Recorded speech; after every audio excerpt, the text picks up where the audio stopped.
this video we will be discussing about 89S52 interrupts. Today we will be discussing about the external interrupts, and if you have watched the previous video then you should know the timer function, the time to generate a time delay using the timer 0 and timer 1 in 16-bit mode, means in mode 1. So if you haven't watched the video then please do watch the video, since we will be using the code from the previous video today. So if you haven't watched, you can watch the video in the I button or link given down in the description. So after you watch that video, so today we will be discussing about the interrupts. So on opening the ARM documentation, you can see the interrupt functions here. 8051 contains a number of interrupts, but today we will be discussing about only the external interrupts. It has two interrupts externally: external interrupt 0 and external interrupt 1, denoted as INT0 bar and INT01 bar.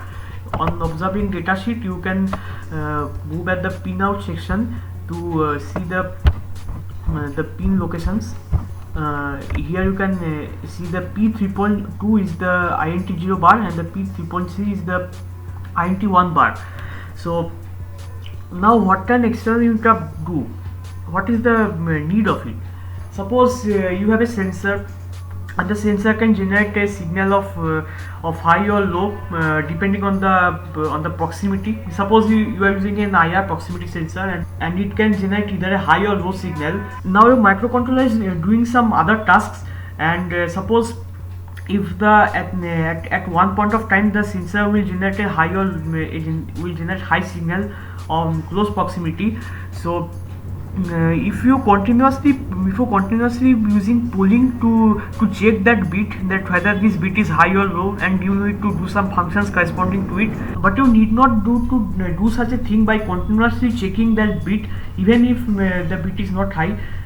So what you can do is that attach the sensor output to one of the interrupt pins. So what will happen, that whenever the interrupt will occur, means that whenever the sensor is changing its state, so in that situation the microcontroller will stop the operation of the current operation, and it will jump onto the interrupt service routine of the ISR to serve the ISR to complete that ISR program. And after completing the ISR program, it will return back to that part of the main code at which the ISR had occurred, means the last part of the main where the program has stopped and has jumped to serve the ISR.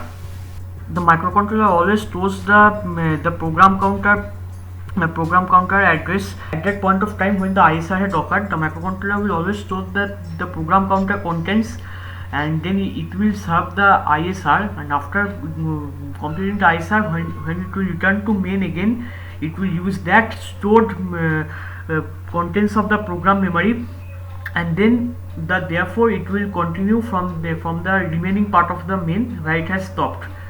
So this ISR is a very important feature of a microcontroller. So using this ISR function, you are not tiring your microcontroller. You can do other things with the microcontroller.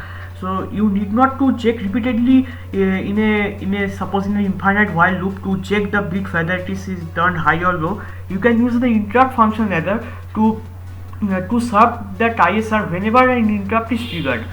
So we will be using this INT0 bar. We will be attaching it to a switch which will just simulate a sensor type. So it will just simulate a digital sensor which can turn either high or low. We will be attaching it to a push button along with a pull up resistance. We will be attaching it to P3.2, means the INT0 bar. So on opening the Keil documentation, you can see here is the interrupt number corresponding to the interrupt description here. So INT0, external INT0 has interrupt number 0, and it has a specific address vector location. If you are using assembly, then you need to bother about this vector location, but since you are using C code, you need not to bother about this address location. You only need to bother about the interrupt number corresponding to the description. So you need to remember these numbers. Since we will be using the external interrupt 0, therefore you should be using this number 0. If you are using timer interrupts, then you should be using the 1. And if you are using like serial port, like serial flag, then you have to use the interrupt number 4 for timer counter 2 for 5. So therefore we will be using 0 here. Here you can find many more documentations. Now opening on the Keil software, the method of declaring an ISR is void. Since an ISR will return nothing, it is always keep in mind that interrupt service routine never returns anything, so it has void. So parameter is also void.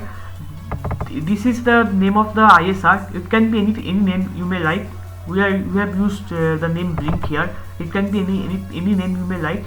And this is a keyword interrupt. So on writing the interrupt, the compiler will understand that this portion of code is an ISR, or the interrupt service routine. And 0, since we are using int 0. If you are using int 1, then you should be using the number. You should be using the number 2.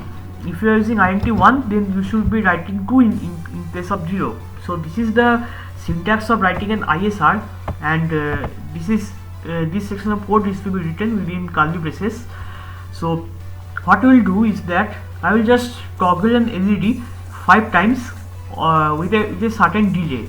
So the two LEDs are the P2 caret 0 and the LED 1 is the P3 caret 0.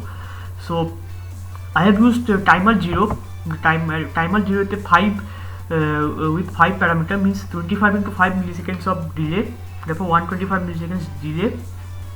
So the function is written here, timer delay function written here, and this is the ISR.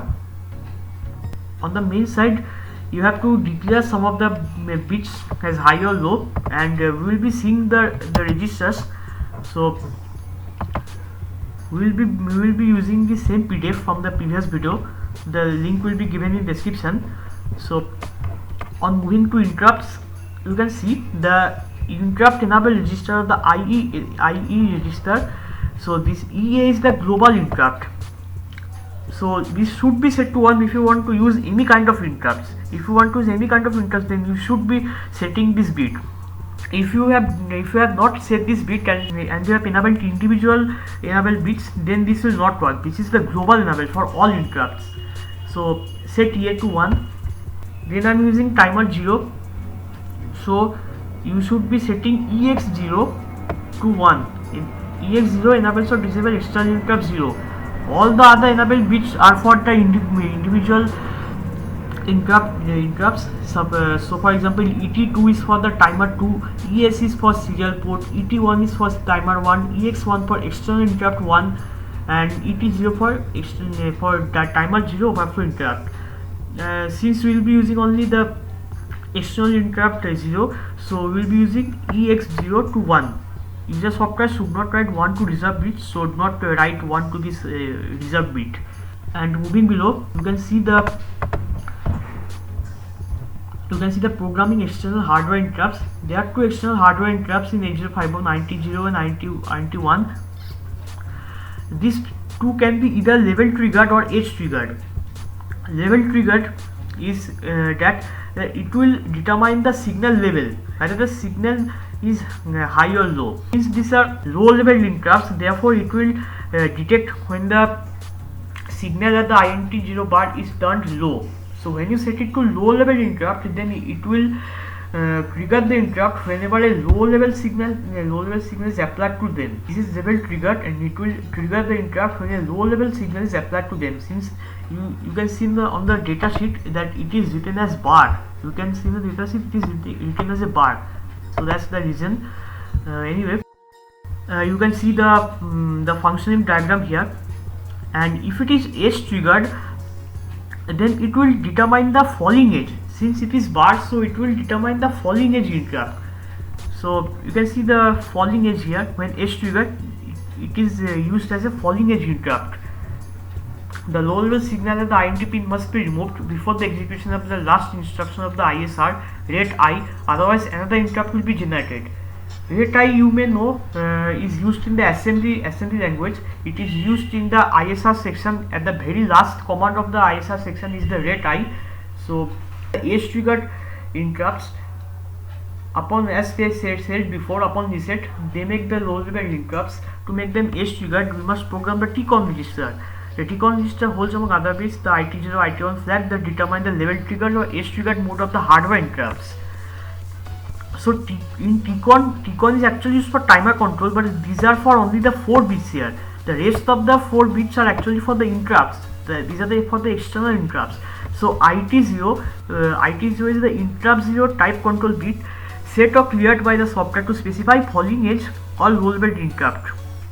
So on setting it, it will generate a falling edge interrupt, and upon clearing it, it will generate a low level triggered interrupt. Similarly, the IT1 is the same, just for the external interrupt 1 set cleared by software to specify falling edge or low level external interrupt. Now IE0 is external interrupt edge flag set by CPU when external interrupt is detected, cleared by CPU when interrupt is processed. Note, this flag does not latch low level triggered interrupts. Similarly, IE1 is for the external interrupt 1 set by CPU when the external interrupt high to low level transition is rejected, cleared by CPU when the interrupt is processed. Note that this flag does not latch low level triggered interrupts. So I think this is clear. So we will be using these bits in the Keil software.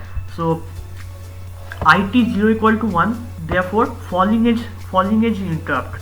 IT0 equal to 1, IT0 is 1, set means falling edge interrupt. So it is very much clear. EA is 1 for the enabling global interrupts. EX0 equal to 1 for enabling INT0. EX0 we have discussed right now.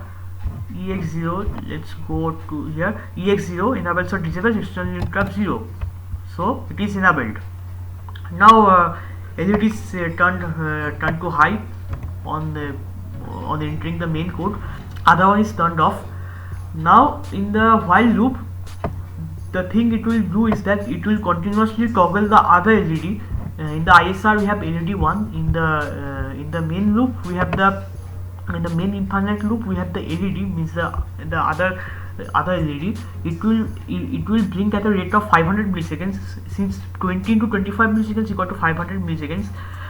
Note that we are using here timer 1. In the ISR we have used timer 0 to generate the delay, but in main code we have used timer 1.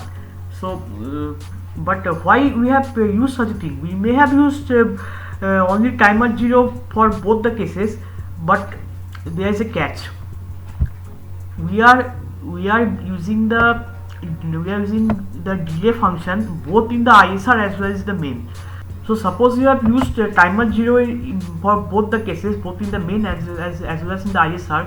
So suppose at a point of time when the interrupt is occurred and the timer delay function is actually running. So suppose in that point, in the middle of that delay, an interrupt is occurred. So the microcontroller will stop operating the current instructions and it will jump to ISR.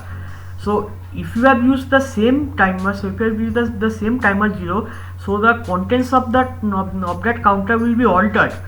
If you use the same timer for generating delays in both cases, you will actually destroy the contents of the timer. You will destroy the contents of the TL1 and TH1, and you will alter the contents there. So suppose in the main code the interrupt has occurred on when the contents of the timer registers were suppose AAAA. So in that case, if suppose the interrupt has occurred when the timer was counting AAAA, then on occurrence of the interrupt, it will again use this same timer delay to calculate to generate the delay here. So it will then again destroy the contents of this timer, and when it will return to main, it will not actually work again, since you have destroyed the contents of the timer previously. So to avoid that, you have to use different timers here. So that's why we have used timer 1 for main code and timer 0 for the ISR. So by using this, you will not destroy the contents of the either. So therefore whenever the interrupt has occurred, on the delay will be generated from using timer 0 but not timer 1. So the contents of the timer 1 from the main code will remain unaltered, and you will see what you have desired. So in a nutshell, the code will just blink an LED 500 to 500 milliseconds with a delay of 500 milliseconds, and on occurrence of the interrupt, means when the push button has pressed, the other LED will blink 5 times with a delay of 125 milliseconds. So this is just a simple code, and this actually is looking longer, but if you have understood all the bit settings and queries, you should be very well understanding what this code actually doing. You should watch the previous video to understand this video fully. Anyway, I'll be posting this code in the GitHub. You can download and tweak it from there. So right now I'll be compiling this code, see if it is generating any error or not. So there is no errors. So now I'll be burning this code in the microcontroller flash, and we'll be seeing the circuit in action. Let's see. So we have burnt the flash into our microcontroller using ABR and USB SP. So this is the push button, which is acting as a digital sensor. So this is connected to INT. This is connected to INT 0 bar here, and the LED is connected to P3.0, and the onboard LED the P2.0. So on the main code, the onboard LED is flashing with a delay of 500 milliseconds, and when I generate the interrupt, see, it is completing the ISR, and after completing the ISR, it has returned to main code again, and it is running the infinite loop again. Now you may notice that at the first instant the LED has flashed 10 times, and in the second instant has flashed 5 times. This is due to the fact that the switch is actually facing contact debounce problem. So due to contact debounce, the interrupt is being triggered twice, and the ISR is being served 2 times due to the contact debounce problem. So if you can eliminate the contact debounce problem by any other external circuitry, then this will work exactly just as you have written in the code. It will just blink only 5 times. See, here you have no contact debounce, but here you have the contact debounce problem. It has flashed 10 times now.